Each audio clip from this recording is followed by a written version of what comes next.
Border के ऊपर लगभग 3 महीने अब हो गए हैं अपनी मांगों को लेकर के तीनों काले कानूनों को वापस लेने के लिए केंद्र सरकार के ऊपर दबाव बनाए हुए हैं। राहुल गांधी जी अलग अलग प्रदेशों के अंदर गए। राजस्थान में भी 12 और 13 फरवरी को 4 मीटिंगें बड़ी किसान महासम्मेलन उन्होंने किया। उसी कड़ी के अंदर राजस्थान के अंदर ब्लॉक स्तर पे, जिला स्तर पे, विधानसभा स्तर पे और अब आज ये राज्य स्तर पे दूसरी बड़ी किसान सम्मेलन हो रहा है। हम केवल एक बात कहना चाहते हैं कि तमाम किसान साथियों से कि कांग्रेस पार्टी जब से बनी है ऐतिहासिक तौर पे, चाहे महात्मा गांधी, सरदार पटेल सबसे लेकर के अब तक के कांग्रेस पार्टी हमेशा किसानों के साथ खड़ी है, उनके हकों और हितों के लिए लड़ती आ रही है और कांग्रेस पार्टी कभी भी पीछे नहीं हटेगी। जब तक लड़ती रहेगी, जब तक ये तीनों काले कानून नरेंद्र मोदी सरकार वापस ना ले ले, ये आज हम लोग कहने के लिए यहां पर आए। मैं धन्यवाद करता हूं यहां पर हमारे किसान साथियों के, आप सब लोग इतनी तादाद में यहां पर आए। मैं आपको बताना चाहता हूं ये तीनों काले कानून अगर वापस नहीं हुए तो यहां पर केवल चंद मित्र पूंजीपतियों को फायदा पहुंचाने के लिए किसानों को आगे आने वाले समय में औदे पौने भाव पे अपना माल बेचना पड़ेगा। जमाखोरी होगी, मुनाफाखोरी होगी, कालाबाजारी होगी, लेकिन किसानों को उसका कोई फायदा नहीं मिलेगा। कुछ धनाढ्य पूंजीपतियों के जेब के अंदर सारा का सारा मुनाफा जाने वाला है। ये काले कानूनों का मतलब ये है, ये काले कानूनों का मतलब ये है कि न्यूनतम समर्थन मूल्य खत्म हो जाएगा। काले कानूनों का मतलब यह है कि मंडियां खत्म हो जाएंगी। काले कानूनों का मतलब यह है कि अनुबंध के ऊपर खेती करने के लिए आप सबके सब लोग धीरे धीरे आगे होकर के मजबूर हो जाएंगे।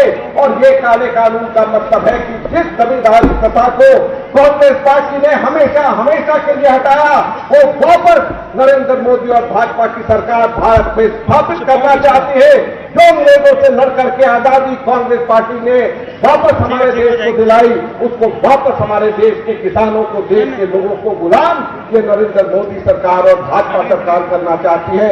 ये तीनों काले कानून इतने भयानक आगे भविष्य के अंदर भयानक तस्वीर दिखाने वाले हैं, ये हम आज आपको कहना चाहते हैं। साथियों, ऐसे समय में जब ये तीनों काले कानून हमारे सामने हैं, भाजपा की नरेंद्र मोदी सरकार के काम करने का तरीका हमें बताती है। मैं बधाई देना चाहता हूं अशोक गहलोत जी को। मैं जब यहां पे राजस्थान में 2-3 दिन पहले आया, उसी दिन राजस्थान का बजट अशोक गहलोत जी ने पेश किया।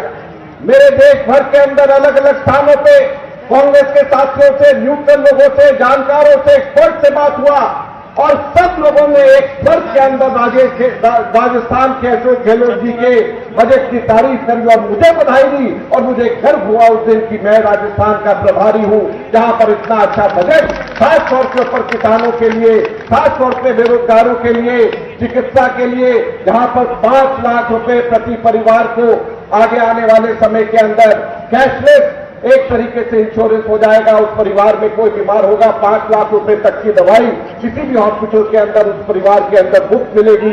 साथियों, ऐसा इस प्रकार का बजट और इस प्रकार की स्कीम पूरे हिंदुस्तान में किसी भी राज्य के अंदर नहीं आई है।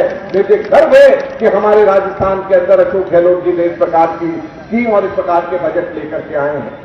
हमारे कृषि बजट अलग से पेश करने की मांग हिंदुस्तान में और अलग अलग राज्यों में अलग अलग समय पे होती रही, लेकिन किसी ने भी हिम्मत नहीं करी, किसी ने शुरुआत नहीं करी। मैं बधाई देता हूं अशोक गहलोत जी को कि आपने इस बात को तय किया है कि अगले साल से कृषि और किसानों का बजट अलग से होगा, ताकि कितना कितना पैसा कितना किसानों को दिया जा रहा है उस चीज को निर्धारित किया जा सकेगा।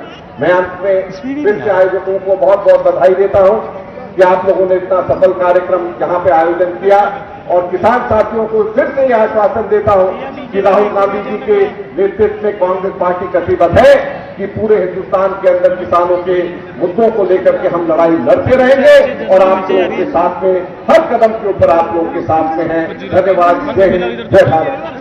बहुत बहुत धन्यवाद आदरणीय वाचन साहब। भाई नीचे बैठ जाओ, मालूम है खूब टाइम हो गया, पानी पेशाब की जरूरत है। अब मुख्यमंत्री जी आपने संबोधित करी, मगर पहली मैं निवेदन किया हूँ आदरणीय मुख्यमंत्री महोदय ने, सर हमारे जो प्रमुख समस्या गुलाब सिंह जी नहीं रहे हमारे बीच में, श्री जैसा मौजूद है, आपने बिजली का मिनिमम चार्ज माफ किया 2003 में। हालांकि फायदा आने वाली सरकार ने छाप लगा दी बिल पे, श्रेय उन्होंने लिया, लेकिन गुलाब सिंह जी की रिकमेंड सीपी जोशी साहब की कहने पे आपने बिजली का मिनिमम चार्ज माफ किया। आज समस्या पंचायत राज में तमाम मेवाड़ में छोटी जोत है, थोड़ी या नहीं तो नहर है, नहीं ओपन वेल बहुत कम है, ट्यूबवेल भी गहरे कम है। तो हमारा बिजली की जो आपने अलग कृषि का बजट भी दे रहे हो, बिजली का आयोग भी अलग बना रहे हो, तो आने वाले समय में इस बिजली की किसान और छोटे दुकानदार व्यापारी मजदूर की बिजली की रेट या तो माफ करे या आदि करे तो बहुत भला होगा। आपने 2 साल का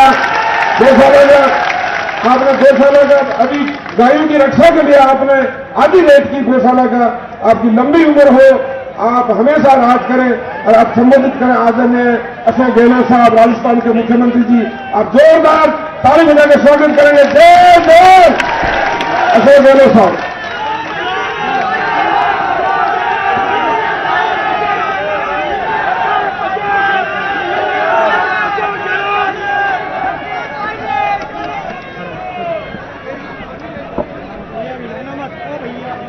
हमारे के महामंत्री प्रदेश कांग्रेस के अध्यक्ष जी,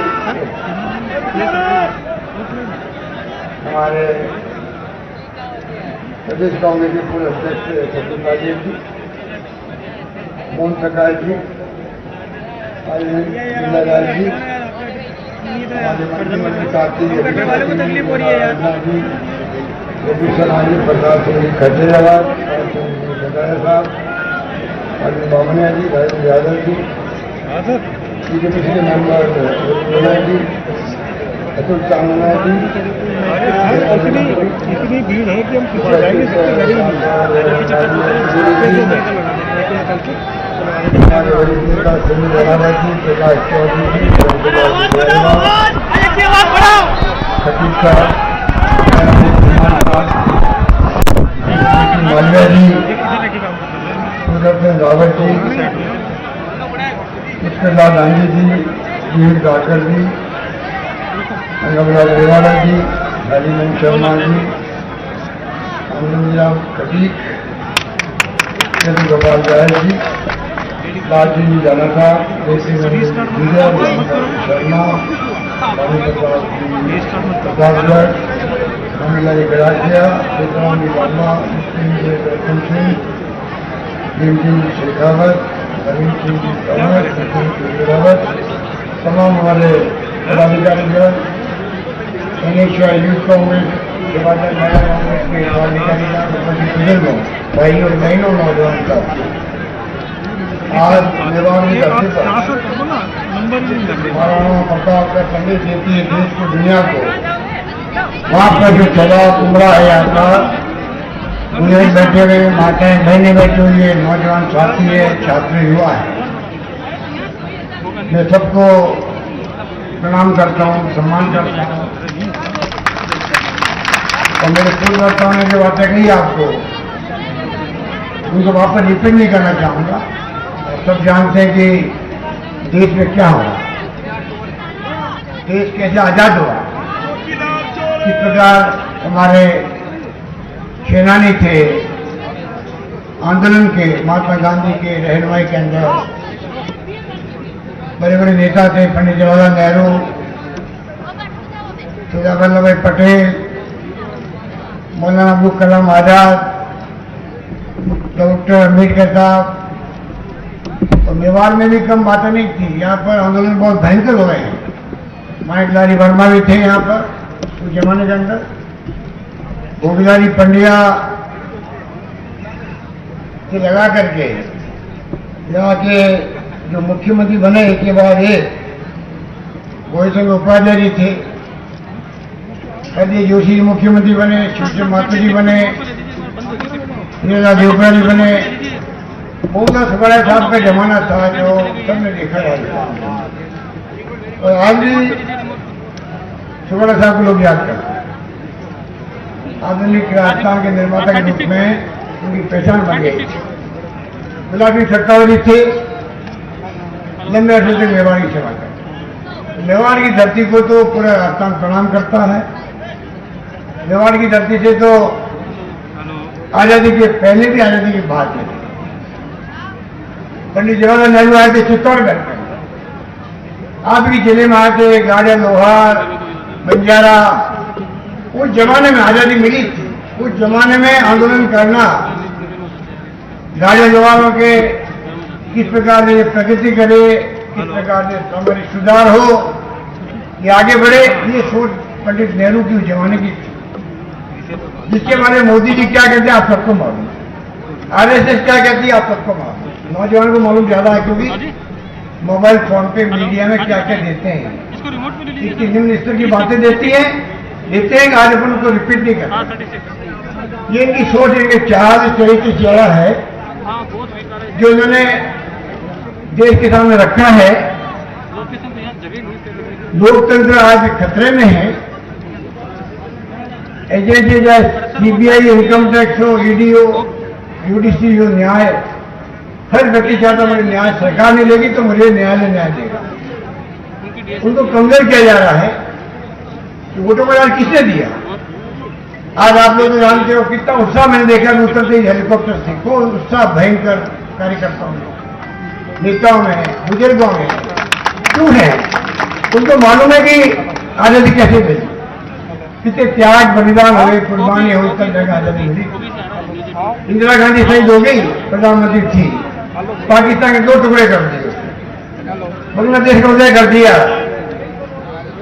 90,000 उनके जनरल कर्नल सैनिकों को आत्मसमर्पण करवा दिया। वो इंदिरा गांधी थी, खालिस्तान नहीं बनने दिया, अपनी जान दे दी देश के लिए।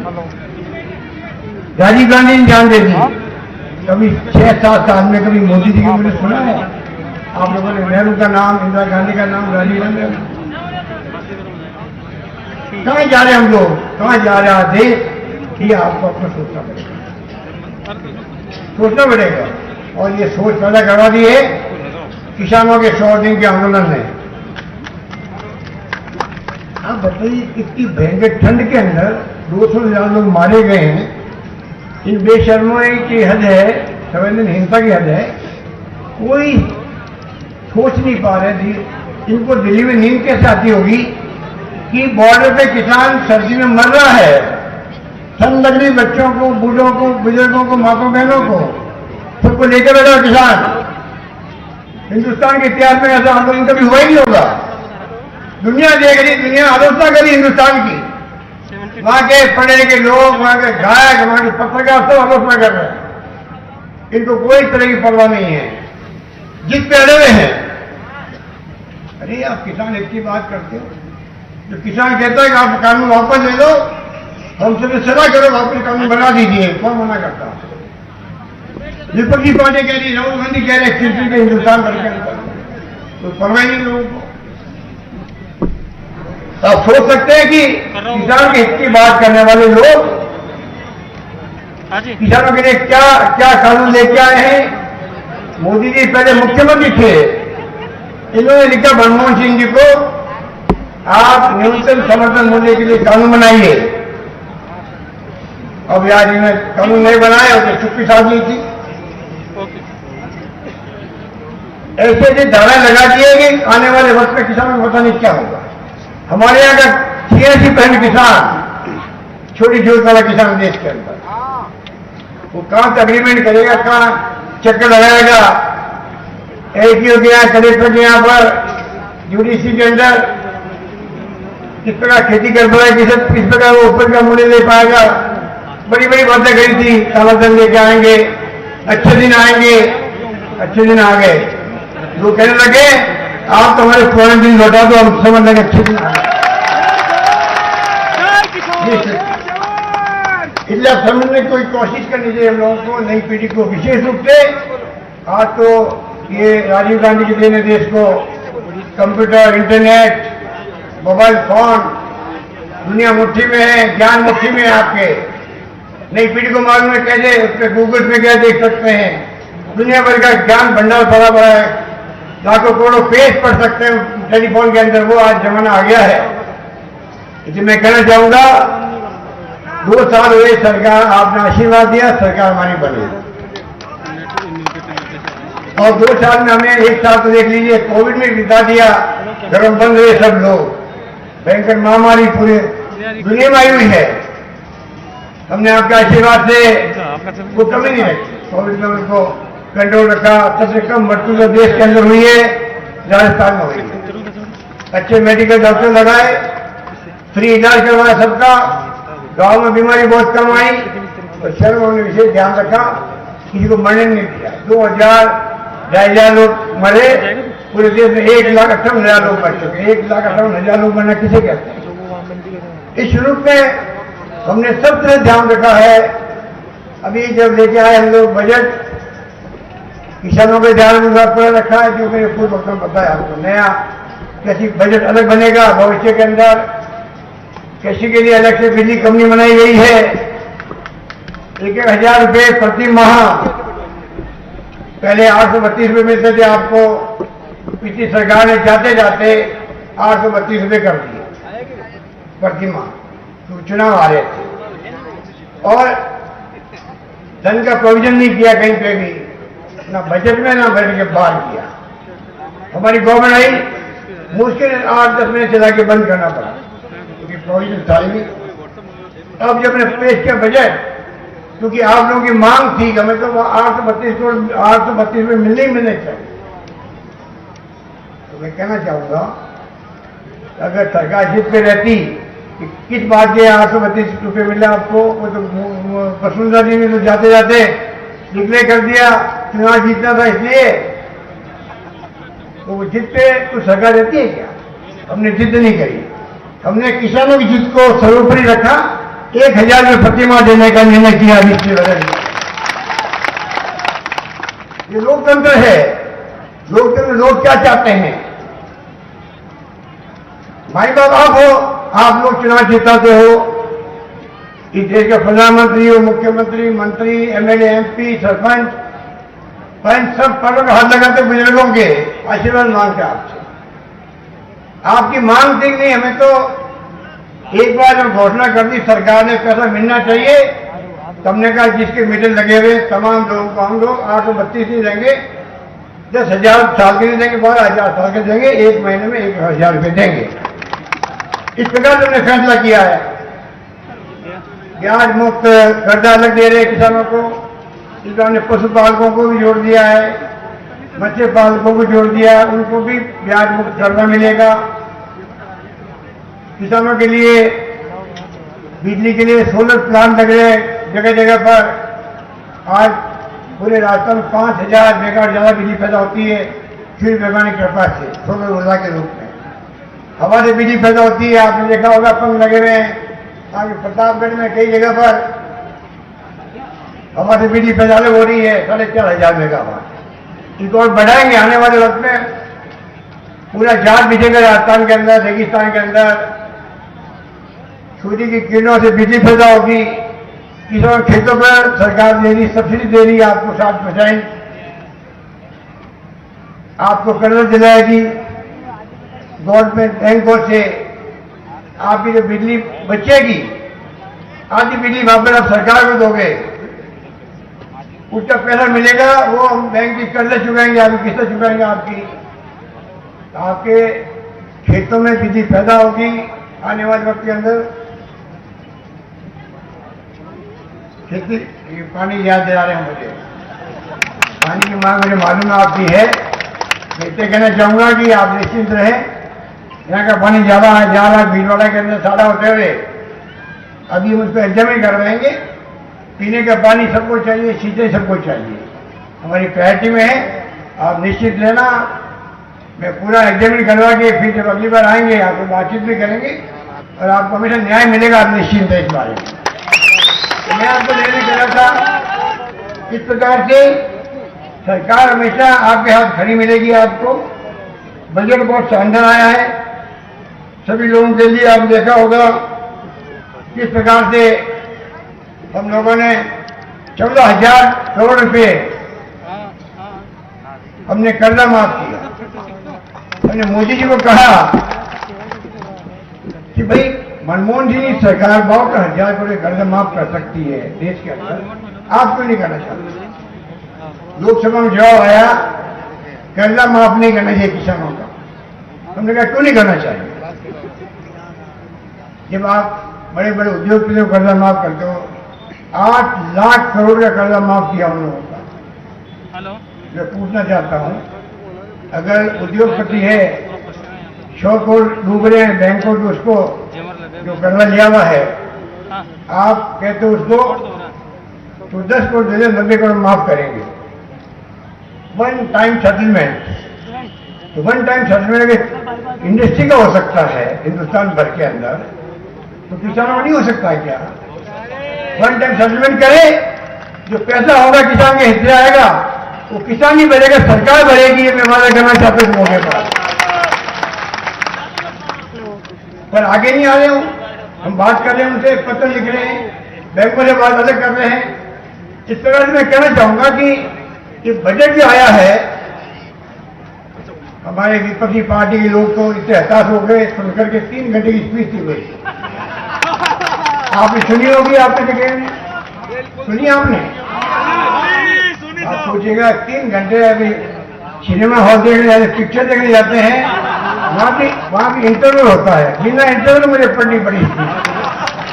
आप सोच सकते हो किस रूप में हम लोगों ने शानदार बजट पेश किया। इसलिए मैं कहना चाहूंगा, आप कृपा करके ध्यान रखें, आने वाले वक्त में और नई स्कीमें लाएंगे हम लोग। किसानों की बात हम करने आए हैं कि चुनाव भी साथ में आ रहे 4 चुनाव। दुर्भाग्य थे हमारे 4 साथी जो विधानसभा में थे, उन्हीं के गरीब सत्तावत नहीं रहे, वल्लभ नगर से साड़ा से कैलाश त्रिवेदी जी नहीं रहे, कमलाजी मास्टर साहब थे हमारे मेघवा साहब, वो एकदम अचानक बीमार पड़ गए और उनकी डेथ हो गई। फिर महेश्वरी जी बीजेपी की जो विधायक थी, उनकी डेथ हो गई कोरोना से। हमने चारों के नाम से एक कॉलेज हमने अनाउंस किए क्षेत्रों के अंदर। हमारे वक्त पर कोरोना के काल से ग्रसित हुए हैं, कम से कम इनके नाम की कॉलेज आने वाली पीढ़ी जा सके, हमने कोशिश की। हम आपसे निवेदन करना चाहते हैं, ये लफाजी करेंगे आपके बीजेपी वाले, बड़ी बड़ी बातें करेंगे, आरोप लगाएंगे हमारे ऊपर। आरोप में अगर आप सवाल पूछोगे तो दम नहीं है, जवाब नहीं उनके पास में। इनके पास 70-72 लोग हैं, अगर एकादन के जीत भी जाए तो खाली संख्या बढ़ सकती है। और अगर हमें आप जिताते हो, अगर कांग्रेस में जिताओगे आप 4 सीटें राजस्थान में, तो सरकार की और ज्यादा मजबूती होगी, दिमाग में रखें। ग्राम सेवक भी, पटवारी भी, एडीओ भी, कलेक्टर भी, कमिश्नर भी, थानेदार भी और डीवाईएसपी भी, एडिशनल एसपी भी और एसपी भी, आईजी भी, सब समझेंगे सरकार के पीछे पूरी जनता खड़ी, राजस्थान की खड़ी है। और आपके काम मान सम्मान के साथ वो करेंगे, मजबूती से करेंगे, पूरी गवर्नेंस देंगे, हम सुशासन देंगे आपको। इतना बड़ा फर्क है कांग्रेस की जीतने में और बीजेपी के 1-2 उम्मीदवार जीतने में। इतना बड़ा राज्य फर्क है। उनकी सरकार तो बनने वाले नहीं 5 साल, अभी 3 साल बाकी हमारे।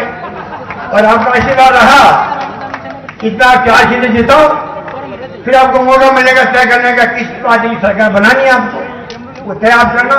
हम ये चाहेंगे इतना शानदार काम करके बताएं आपको, अगली बार भी सरकार कांग्रेस की बने, हम चाहेंगे। इसलिए मैं इतने कहना चाहूंगा, कांग्रेस के शासन में सभी धर्म, सभी जाति, सभी वर्गों को साथ लेके चले हम लोग। जिसके साथ में देश एक रहा है, अखंड रहा है, मजबूत बना है। आज हम लोग विज्ञान में, तकनीकी के अंदर, शिक्षा में सभी क्षेत्रों में आगे बढ़े हैं। हमारी सरकार पानी की समस्या हो, सिंचाई की हो, बिजली की बात हो, सड़कों की बात हो, कोई क्षेत्र में हम हमेशा आपको खुद महसूस होगा कि सरकार पानी, बिजली, शिक्षा, स्वास्थ्य सेवाएं कोई कमी नहीं रख रही है। अभी हमने जो बजट पेश किया उसमें आपको मालूम है, आप सबका बीमा कर दिया गया है 5 लाख रुपए तक का। कोई बीमार पड़ेगा, भर्ती होगा, 5 लाख रुपए तक का बीमा उसका हो गया। और जो पैसे वाले हैं उनसे खाली 850 रुपए लिए जाएंगे पैसे वालों से। 850 रुपए में 5 लाख तक का बीमा उसका भी होगा। इस प्रकार हमने पूरी पब्लिक का, पूरे प्रदेश राज्यों को बीमा कर दिया है। स्वास्थ्य सेवा में हमने मजबूती पैदा कर दी है। कोरोना को हमने हरा तो दिया है, तो कोरोना अभी तक पूरा गया नहीं है। अभी तक उसको कई मुल्कों में वापस कोरोना आ रहा है, लॉकडाउन लग रहा है। आपसे मैं प्रार्थना करूंगा, कृपा करके अभी तरह ध्यान रखें, कोरोना का प्रोटोकॉल का पालन करें। हमने पूरी व्यवस्था करी कि ऐसी भी स्थिति आएगी उसका मुकाबला करेंगे। तो हमने स्वास्थ्य सेवाओं को, पीएचसी को, सीएचसी को, अस्पताल को, जिला अस्पताल को शानदार तरीके से मजबूत किया है। हर जिले मेडिकल कॉलेज बना रहे हैं। आप सोच सकते हो इस रूप में बड़े रूप में हमने बजट पेश किया है। उसके अंतर्गत हम लोग 36 कौम की सभी वर्गों की सेवा करेंगे, रास्ता के चौमुखी विकास करेंगे। और अंत में कहना चाहूंगा गुरु डोटासा जी को, आपने अध्यक्ष बनने के बाद में इस प्रकार आपने प्रोग्राम शुरू किए किसानों के लिए। राहुल गांधी जी आए थे तब भी और अब भी लगातार प्रोग्राम हो रहे हैं शानदार तरीके से। उसके लिए प्रदेश कांग्रेस के अध्यक्ष जी को, तथा उनकी टीम को बहुत बहुत बधाई है। आप सबको बहुत बहुत धन्यवाद। धन्यवाद। जय हिंद। धन्यवाद।